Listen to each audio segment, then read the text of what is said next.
There are so many jackals and other animals in the forest, but there will be only one lion. And even if it is single, it will be the king of jungle. It is not only a description but also a clear declaration. First ಕನ್ನಡಕ್ಕೆ ಸ್ವಾಗತ. ನಾನು ಉಮರ್ ಫಾರೂಕ್. ತಮಿಳುನಾಡು ರಾಜಕೀಯ ಹಾಗೂ ಚಿತ್ರರಂಗದಲ್ಲಿ ಇವತ್ತು double dhamaka.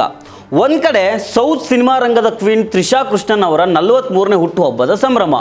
ಮತ್ತೊಂದು ಕಡೆ ದಳಪತಿ ವಿಜಯ್ ನೇತೃತ್ವದ ಟಿವಿಕೆ ಪಕ್ಷಕ್ಕೆ ಚುನಾವಣೆಯಲ್ಲಿ ಭರ್ಜರಿ ಜಯ. ಇವತ್ತು 43ನೇ ವಸಂತಕ್ಕೆ ಕಾಲಿಟ್ಟಿರುವ ನಟಿ ತ್ರಿಷಾ ಇವತ್ತು ಮುಂಜಾನೆ ತಿರುಪತಿಗೆ ಭೇಟಿ ನೀಡಿ ಶ್ರೀ ವೆಂಕಟೇಶ್ವರ ಸ್ವಾಮಿಯ ದರ್ಶನವನ್ನು ಪಡ್ಕೊಂಡಿದ್ದಾರೆ.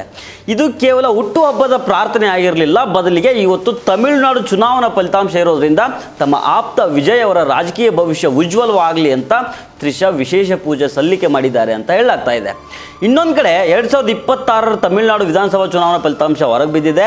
ದಳಪತಿ ವಿಜಯ್ ಅವರ ತಮಿಳು ವೆಟ್ರಿ ಕಳಗಂ ಟಿವಿಕೆ ಪಕ್ಷ ಮ್ಯಾಜಿಕ್ ನಂಬರ್ ದಾಟಿ ಮುನ್ನುಗ್ತಾ ಇದೆ.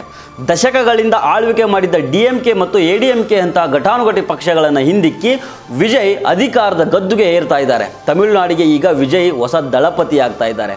ವಿಜಯ್ ಮತ್ತು ತ್ರಿಷಾ ಗಿಲ್ಲಿಂದ ಹಿಡಿದು ಲಿಯೋವರೆಗೆ ಹಿಟ್ ಜೋಡಿಯಾಗಿ ಮಿಂಚಿದವರು. ಇವರ ಆನ್ ಸ್ಕ್ರೀನ್ ಕೆಮಿಸ್ಟ್ರಿಗೆ ಕೋಟ್ಯಾಂತರ ಅಭಿಮಾನಿಗಳಿದ್ದಾರೆ. ಆದರೆ ತೆರೆಯ ಹಿಂದೆನೂ ಇವರ ಸ್ನೇಹ ಮತ್ತು ಸಂಬಂಧದ ಬಗ್ಗೆ ನೂರಾರು ವದಂತಿಗಳು ಹರಿದಾಡಿದ್ವು. ಈ ವಿಚಾರ ರಾಜಕೀಯ ಮಟ್ಟದಲ್ಲೂ ಭಾರಿ ಸದ್ದು ಮಾಡಿತ್ತು. ವಿರೋಧ ಪಕ್ಷಗಳಾದ ಡಿಎಂಕೆ ಹಾಗೂ ಎಡಿಎಂಕೆ ನಾಯಕರು ಕೂಡ ವೇದಿಕೆಗಳ ಮೇಲೆ ಬಹಿರಂಗವಾಗಿಯೇ ವಿಜಯ್ ಮತ್ತು ತ್ರಿಷಾ ಸಂಬಂಧದ ಬಗ್ಗೆ ಅತ್ಯಂತ ಕೇವಲವಾಗಿ ಮಾತಾಡಿದರು. ಅದಿಷ್ಟೇ ಅಲ್ಲ, ವಿಜಯ್ ಅವರ ಪತ್ನಿ ವಿಚ್ಛೇದನ ಕೊಡೋದಕ್ಕೆ ಕೂಡ ಇದೇ ವಿಚಾರ ಕಾರಣ ಆಗಿತ್ತು ಅನ್ನೋ ಚರ್ಚೆಗಳು ಕೂಡ ಜೋರಾಗಿದ್ವು. ಆದರೆ ಈ ಎಲ್ಲ ವದಂತಿಗಳು ಹಾಗೂ ಟೀಕೆಗಳನ್ನು ಮೀರಿ ತ್ರಿಷಾ ಅವರು ವಿಜಯ್ ಅವರ ರಾಜಕೀಯ ಹಾದಿಗೆ ಬೆನ್ನೆಲುಬಾಗಿ ನಿಂತಿದ್ದಾರೆ ಅಂತ ಹೇಳಲಾಗ್ತಾ ಇದೆ.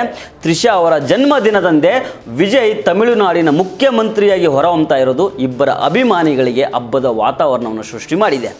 ಇದು ದಕ್ಷಿಣ ಭಾರತದ ಚಿತ್ರರಂಗ ಮತ್ತು ರಾಜಕೀಯದ ಹೊಸ ಯುಗಕ್ಕೆ ನಾಂದಿ ಹಾಡಿದೆ ಅಂತ ಹೇಳಿದ್ರು ತಪ್ಪಾಗಲಿಕ್ಕಿಲ್ಲ. ನಿಮಗೆ ಈ ಡಬಲ್ ಧಮಾಕ ಬಗ್ಗೆ ಏನು ಅನಿಸುತ್ತೆ ಕಮೆಂಟ್ ಮಾಡಿ ತಿಳಿಸಿ. ಈ ವಿಡಿಯೋ ಇಷ್ಟ ಆದರೆ ಲೈಕ್ ಮಾಡಿ, ಶೇರ್ ಮಾಡಿ ಹಾಗೂ ನಮ್ಮ ಚಾನಲ್ಗೆ ಸಬ್ಸ್ಕ್ರೈಬ್ ಆಗಿ. ನಮಸ್ಕಾರ.